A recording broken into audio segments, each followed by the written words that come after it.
যেখানে হয় প্রভুর নাম সংকীর্তন সেই অঙ্গনটার নাম হয়ে যায় শ্রীবাস অঙ্গন।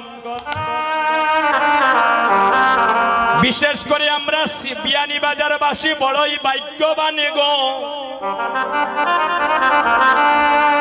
যে শ্রীবাস প্রভুর বাড়ি এখান থেকে একদম নিকটে পণ্ডিত পাড়া।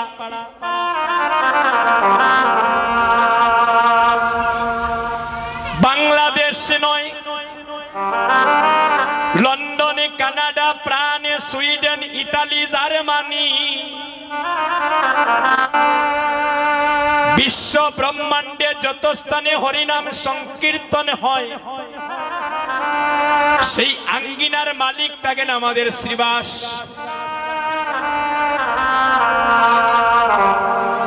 যেখানে হয় প্রভুর নাম সংকীর্তন সেই অঙ্গনটার নাম হয়ে যায় শ্রীবাস অঙ্গন।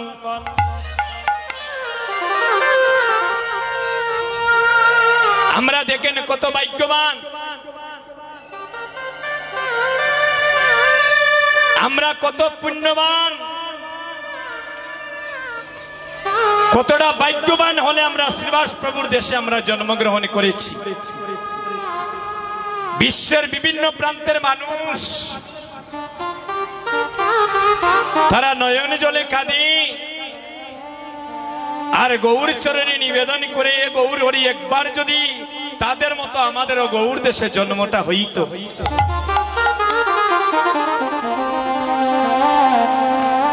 হরে নন্দের দুলাল সচির নন্দন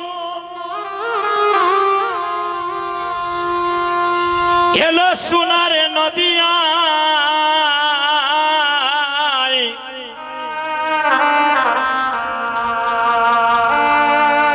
দেখলে প্রাণে জুড়াই গো তারে, দেখলে প্রাণে জুড়াই। একবার যদি গৌরকে কেউ দর্শনী করিতে পারে তার মানব জন্মের ত্রিতাব জ্বালা জন্মের মতো নিবারণ হয়ে যায়।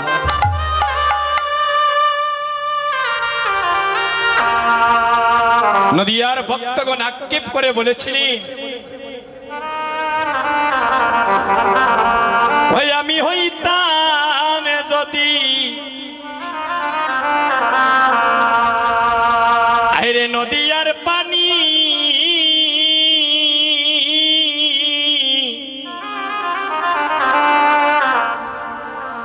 দয়াল প্রভুর সেবায় লাগতাম দিবস রজনী।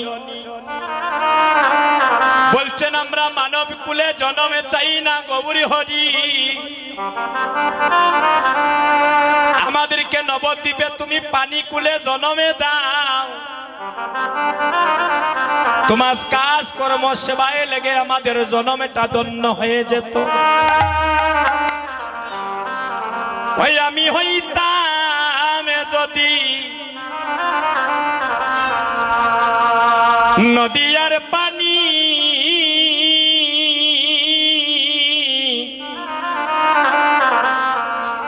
দয়াল প্রভুর সেবায় লাগতাম দিবসের রজনী। এগো নদিয়ারি বাতাস হইয়া আমি লাগতাম প্রভুর ইশারা গায়, দেখলে প্রাণী জুড়াই গো তারে, দেখলে প্রাণে জুড়াই। ওই আমি হইতাম যদি এই নদিয়ার মাটি,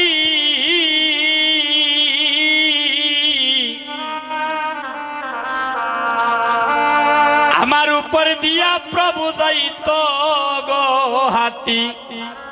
দেখেন তাদের মনের কি বাসনা, আমরা যদি নবদ্বীপে মাটি কুলে জন্ম নিতাম তখন প্রভু আমাদের বুকের উপর দিয়ে হেঁটে যেত।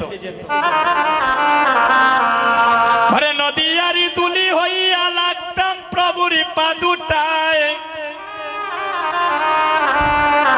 দেখলে প্রাণী জুড়াই গো তারে, দেখলে প্রাণে জুড়াই।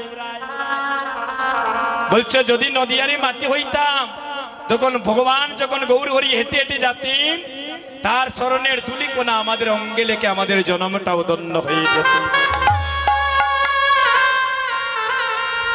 ভাই আমি হইতাম যদি নদিয়ার শহর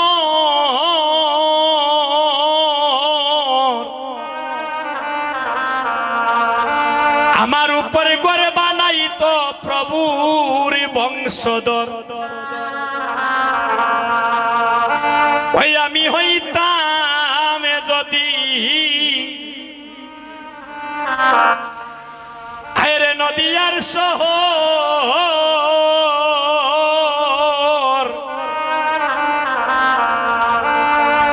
আমার উপরে গড়ে বানাই তো প্রভুর বংশধর। আমি নদিয়ার ছায়া হইয়া থাকতাম প্রভুর সারা গায় দেখলে প্রাণী জুড়াই গোতারে দেখবে যদি আয়। এই গৌরকে পাওয়ার লাগিয়া এই গৌরকে এক পলক দেখার লাগিয়া কত রাজার ছেলে রাজবেশ ছেড়ে দিয়েছিল দাদা। কত ভিখারির ছেলে কত রাজার ছেলে ভিখারি হয়েছে। যারা আমারে গৌরী চরণে মন প্রাণে দে যারা আমার গৌরী চরণে একবার মন প্রাণে দে যারা আমার গৌরী চরণে তাদের মান কুলমানি জীবনী যৌবন একবারে সপে দে তারা যে জগতে আমার গৌরী বিনি আনি কিছু জানে না। তারা আমার গৌরীর চরণে বিনে জগতে আর কিছু জানে না। তারা গৌরীর চরণে কেঁদে কেঁদে বলে গৌরী হরি আমি ধনী চনে মানি কিছুই চাই না আমি যেন একবার তোমার যুগল চরণে সেবায় লাগতে পারি।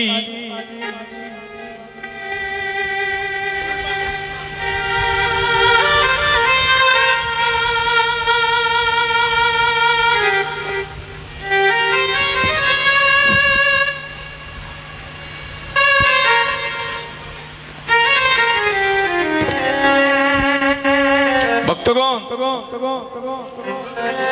এই শ্রীবাস প্রভু যার বাড়ি হচ্ছে আমাদের বিয়ানী বাজার পণ্ডিত পাড়া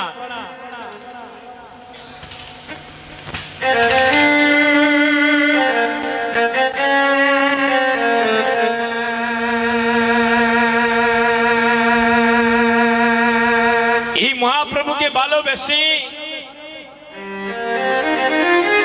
উনার নিজের বিটা মাটি ভাই বন্ধু সবাইকে হারিয়ে ফেলেছে। মহাপ্রভু প্রতিদিন নবদ্বীপে নদিয়ার ভক্তগণ সঙ্গে নিয়ে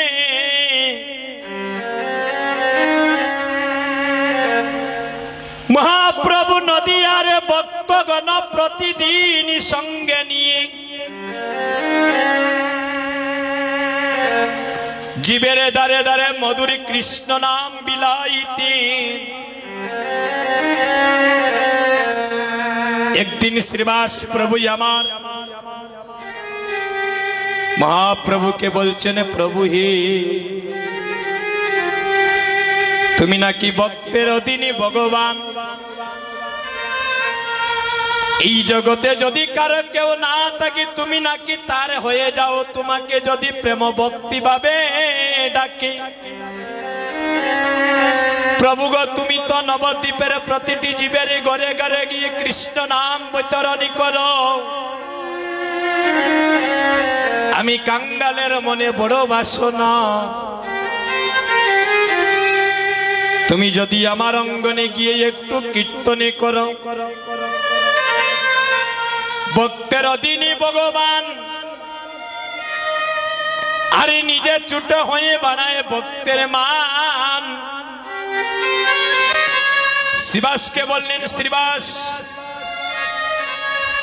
যাও তোমার বাড়িতে, আমি আগামীকাল কীর্তন করব, তুমি কীর্তনের ব্যবস্থা করো।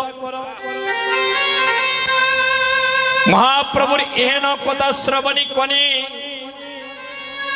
শ্রীবাস প্রভু বাড়িতে গিয়ে, ওনার সহধর্মিনীর নাম হচ্ছে মালিনী দেবী,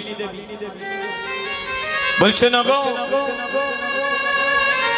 আগামীকাল আমাদের অঙ্গনে প্রভু কীর্তন করবি, কিন্তু ভক্তদেরকে যে সেবা দেব, আমি যে ভক্তদেরকে আমন্ত্রণ করে আসলাম আমার অঙ্গনে, আমি কীর্তন করে কীর্তনটা কেমন করে করব, আমার যে কিছুই নেই। মালিনী দেবী বলছেন, স্বামী আমার বাবা বিবাহের সময় কিছু স্বর্ণ অলংকার আমাকে দান করেছিলেন, ওইগুলা তুমি বিক্রি করে হাটে গিয়ে তুমি এখানে হরিনাম যজ্ঞের আয়োজন করো। দেখেন মায়েরা, কৃষ্ণ ভক্তিমতী মায়েদের লক্ষণ দেখেন। স্ত্রীর সোনা দানা সবকিছু মাঠে হাটে গিয়ে বিক্রি করে যখন শ্রীবাস প্রভু বাড়িতে কীর্তনের আয়োজন করিলেন, আজ নদিয়ার ভক্তগণ সঙ্গে নিয়ে আশীর্বাদ সঙ্গনে মধুর কীর্তন হচ্ছে। একদিকে মহাপ্রভু কীর্তনী করছেন, আর একদিকে শ্রীবাসের ঘরে পুত্রটা মারা গেল মালিনী দেবীর কুলে। যখনই মালিনী দেবীর কুলে সন্তানটা মারা গিয়েছে, মালিনী দেবী নয়নে জলে কাঁদছে। এই জগতে এমনই কোনো মা আছেনি গো, যদি তার অকালে একটা সন্তান মারা যায়, মা কি আর মন স্থির করে ঘরে বসে থাকতে পারবে? মালিনী দেবী ছোট্ট সন্তানটাকে কুলে নিয়ে দুটি নয়নের জলে কাঁদছে।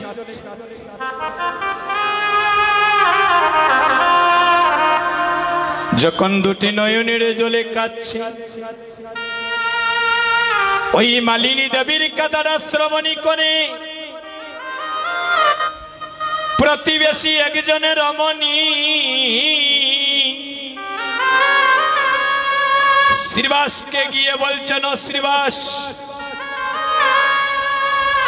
তুমি বাহির বাড়িতে কীর্তনী করছ, আর তোমার ভিতর বাড়িতে সন্তানে মারা গিয়েছে, তুমি কি দেখতে যাবে না? শ্রীবাস দুটি নয়নের জল ছেড়ে দিয়ে বলছেন, গো এই জগতে আমি সন্তান মরলে সন্তানে পাব, কিন্তু যদি এই প্রভুর ছাদের বাজারে ভেঙ্গে যায়, এমন বাজার তো আমি আর বসাতে পারবো না। কিন্তু একজন মা জানে পুত্র হারানোর বেদন, এই জগতে মা বিনে কেউ জানে না। একদিকে মালিনী দেবী ছোট্ট পুত্র গোপালকে কুলে নিয়ে দুটি নয়নের জলে কেঁদে কেঁদে বলছেন, হে গৌরী হরি, জানি না তোমার চরণে কি এমন অপরাধ করলাম, বড় সাধনা করে একটা পুত্র সন্তান পেলাম, আজ তুমি আমার অঙ্গনে তাকাই অবস্থায় আমার ওই কুলের সন্তানটা কেড়ে নিলে, আর কি তুমি সন্তান নেওয়ার সময় পেলে না? বুক ভাসিয়ে নয়নে জলে কাঁদছে। একদিকে প্রতিবেশী রমণী শ্রীবাসকে বলছেন, যাও তোমার মৃত সন্তানটা সৎ কাজ করো।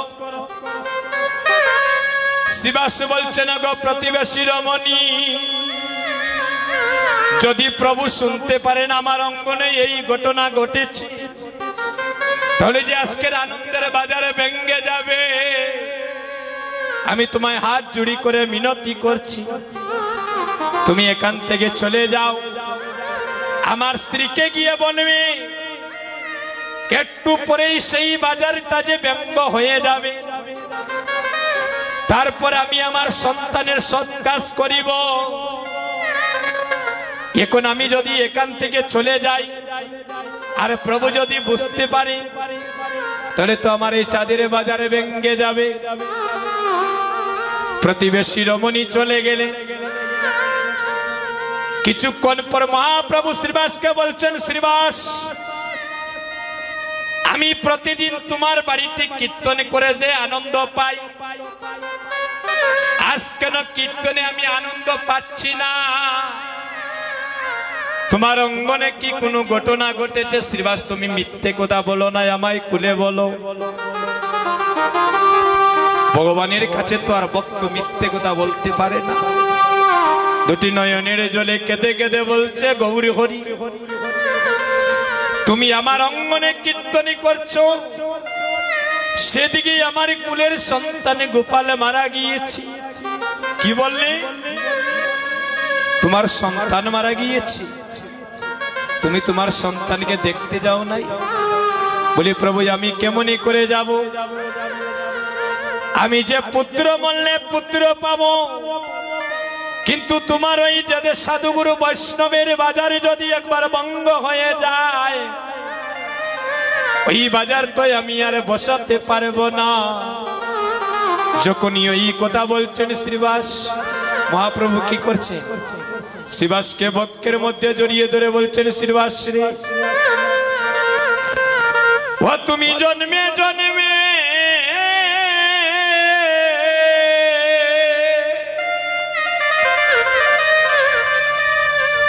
ভক্ত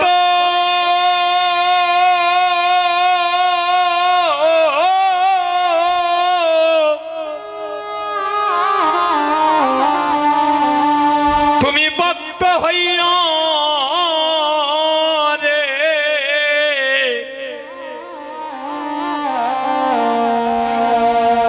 আরে ও শ্রীবাস,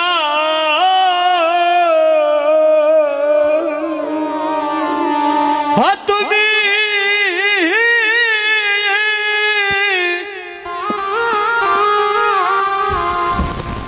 তুমি জন্মে জন্মে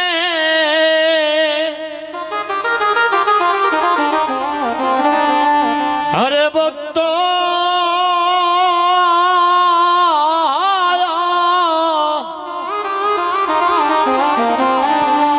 ভক্ত হইও রে,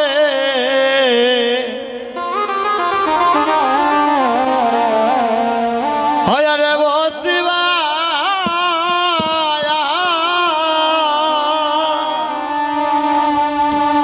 ও তুমি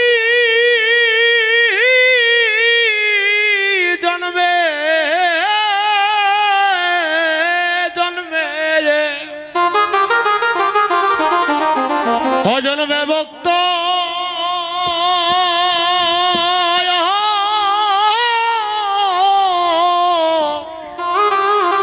অভক্ত হইও রে,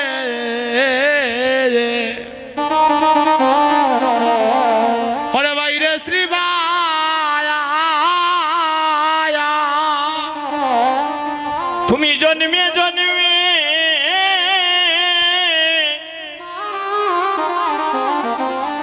জন্মে জন্মে ভক্ত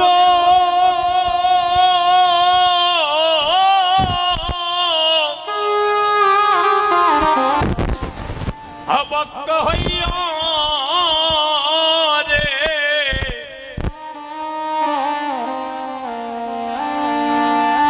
ভাইরে শ্রীমান,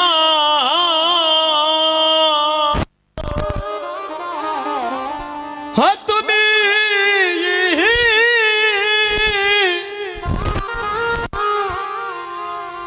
জন্মে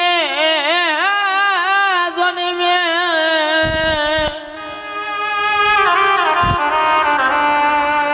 জন্মে জন্মে ভক্ত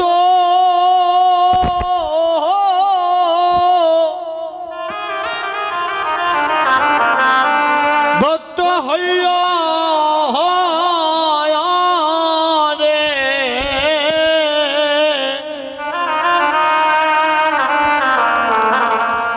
হয় রে ও শিবা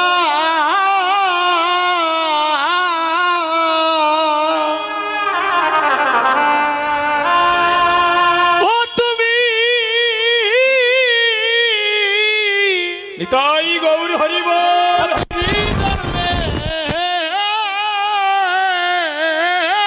জন্মে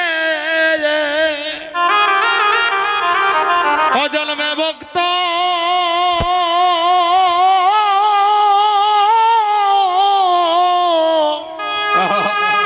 অভক্ত হইয়া রে আরে ও শ্রীবায়া হ তুমি চাঁদের বাজা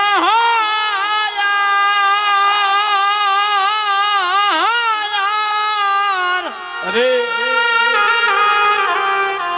ওরে চাঁদের বাজার বসাইও বসাইও রে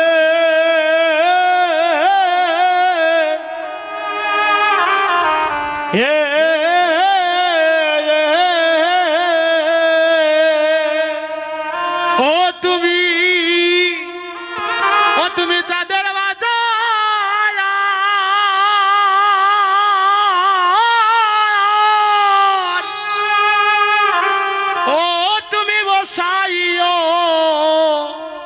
বসাইও রে তুমি জন্মে জন্মে জন্মে জন্মে ভক্ত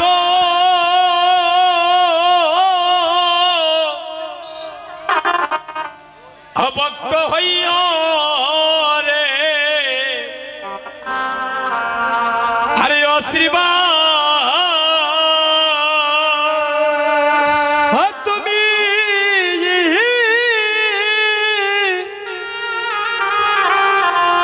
তুমি জন্মে জন্মে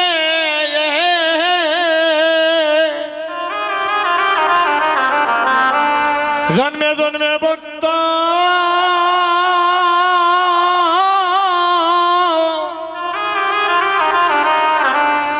ভক্ত হইও রে হয় রে ও শিবা আইরে আইরে বহু জনমে ভাগ্যের পলে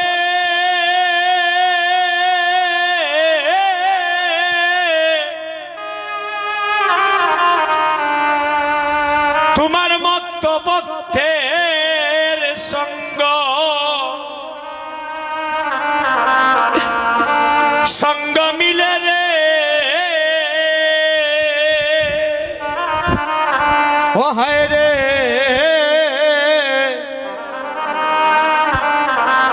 হরে বহু জন্মে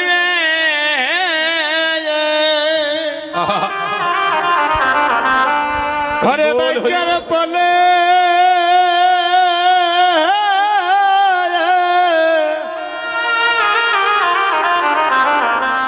হরে তোমার মত ভক্তের সঙ্গ সঙ্গ মিলে রে মহাপ্রভু বলছেন শ্রীবাস যাও তোমার মৃত সন্তানটাকে নিয়ে আসো। ভগবান যখন বললেন যাও মৃত সন্তানটাকে নিয়ে আসো, গৌর হরির যদি কৃপা হয়ে যায়, শাস্ত্রে প্রমাণ আছে বুবার মুখেও কথা ফুটে যায়। যদি গৌর হরির কৃপা হয়ে যায়, অন্ধের নয়ন প্রস্ফুটিত হয়ে যায়। যদি গৌর হরির করুণা হয়ে যায়, এই নববৃন্দাবনে অভক্ত ভক্ত হয়ে যায়। তাই গৌরী যখনই বললেন যাও তোমার মৃত সন্তানটাকে নিয়ে আসো, সাথে সাথে ওই মৃত সন্তানটার মুখ দিয়ে কথা প্রস্ফুটিত হচ্ছে, বলছে মা মাগো আমার বাবার ছাদের বাজারে ভেঙে যাচ্ছে, তুমি আমায় একবার নিয়ে চলো। যখন এই সন্তানটাকে প্রভুর সম্মুখে নিয়ে আসলেন, মহাপ্রভু একটাই প্রশ্ন করেছিলেন যে এই বালক, এই জগতে এসে তুমি কেনই বা হঠাৎ করে চলে যাচ্ছ, তোমার কারণ কি? তখন এই বালকটা বলছে প্রভু তুমি আমায় জগতে পাঠাইয়াছো, তাই তো আমি আসিয়াছি। তুমি যখন যেতে বলবে আমি যেতে প্রস্তুত আছি। এই জগতে আসারও আমার অধিকার নাই, যাওয়ারও অধিকার নাই। তুমি তো আমাকে জগতে পাঠিয়েছো, তাই তো আমার বিচার মেয়াদ যখন ফুরিয়ে গেছে আমি তো আর এক সেকেন্ড জগতে থাকতে পারবো না। তুমি আমার জন্মটা ধন্য। আমি একজন কৃষ্ণ ভক্তিমতী মায়ের ঘরে জন্ম নিয়েছি।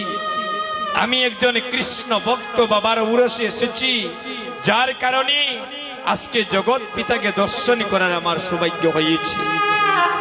আমাকে আশীর্বাদ করো প্রভু, আমি জন্মে জন্মে যেন যেন তোমার সঙ্গ লাভ করিতে পারি। সেদিন শ্রীবাসকে বলেছিলেন শ্রীবাস আজ আমি তোমাকে আশীর্বাদ করছি, আজ থেকে বিশ্ব ব্রহ্মাণ্ডে যত স্থানে হরিনাম সংকীর্তন হবে ওই আঙ্গিনার মালিক থাকবে তুমি, আর ওই আঙ্গিনটার নাম হয়ে যাবে শ্রীবাস। তাই দেখবেন যত স্থানে কীর্তন হয় ওই আঙ্গিনার মালিক থাকেন আমার শ্রীবাস প্রভু। তাই আজ মহাপ্রভু কি করছি, নদিয়ার ভক্তদেরকে সঙ্গে নিয়ে আজ নামের খেলা খেলছেন। সুরদনি তীরে আজি সুরদনির তীরে আমার গৌরী কিশোর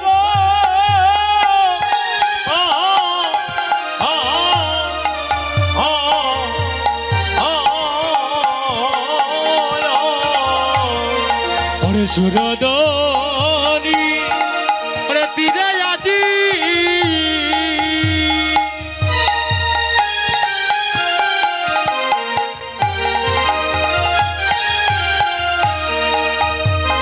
ও আমার গৌর কি কিশোর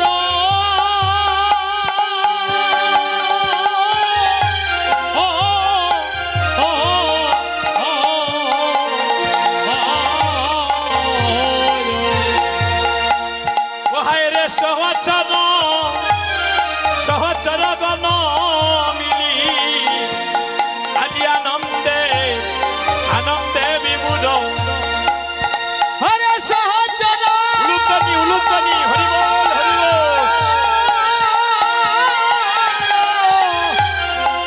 হরে সহচর গণ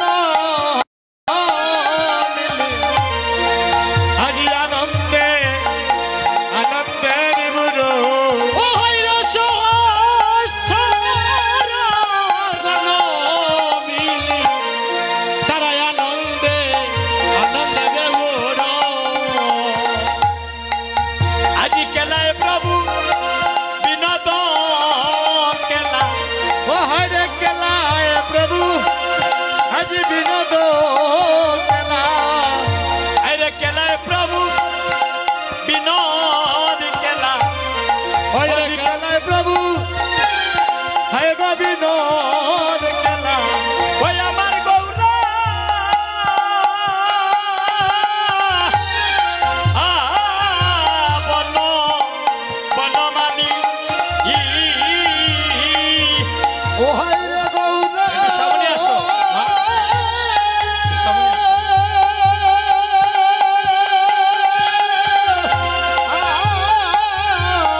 জননী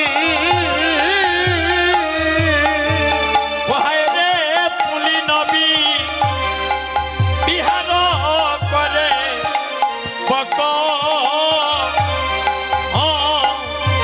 ভকত মণ্ডলী ও হাই রে পুলি নবী বিহার করে করে বক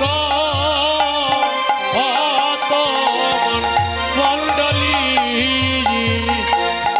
আজি দিবায় অবসান হেরি হয় আজি দিবায় অবসান হেরি ও হাই রে বেলি বেলি অবসান দেখি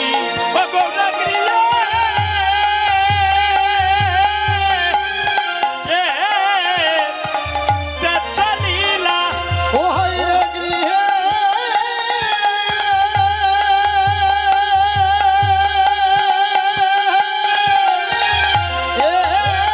এসেছো লীলা। আজি জননী চরণে আসি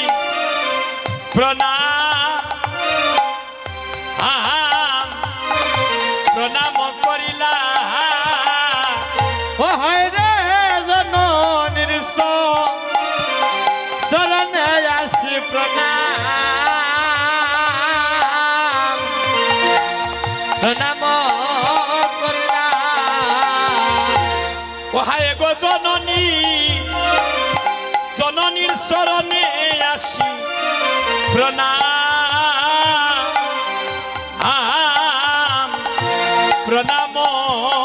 করিলা ও হায় রে জননীর চরণে আসি আজি প্রণাম প্রণাম প্রণাম করিলা আজি মাতৃ চরণে করিলা বন্দন ও হায় রে আজি মাতৃ চরণ করিলা বন্দন আরে মাতৃ চরণ করিলা ও হায় রে মাতৃ চরণ করিলা বন্দন। বলি হাই রে আমার সচ্ছির নন্দন আজি মাতৃ চরণ করিলা বন্দন ওরে হায় রে আমার সচিনন্দন ওরে মাতৃ চরণ চরণ করিলা বন্দন আরে দুলায় দুসর অঙ্গ আজি গদ গদ